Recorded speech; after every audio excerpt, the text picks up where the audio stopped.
నిజామాబాద్ జిల్లా ఆర్మూర్లో RTC depot ఎదుట కార్మికులు ఆందోళన ఉద్రిక్తతకు దారితీసింది. నల్ల బ్యాడ్జీలు ధరించి నిరసన చేపట్టారు. తమ డిమాండ్లు నెరవేర్చాలని కార్మికులు కోరుతున్నారు. మరోవైపు జిల్లాలో ప్రైవేట్ బస్ సర్వీసులు నడుస్తున్నాయి.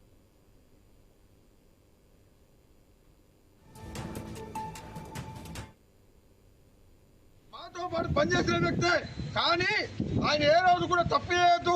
మరి ఎందుకు ఆర్టీసీ కార్మికుల తరఫున మీరు ఈ రోజు వెనకడుగు వేస్తున్నారని చెప్పేసి నేను ఒక సోదరుడుగా నేను రేవంత్ రెడ్డిని ప్రశ్నిస్తున్నా. రేవంత్ రెడ్డి కూడా ఏదైనా పట్టుబట్టి చేద్దామనుకుంటే ఖచ్చితంగా చేసే వ్యక్తే.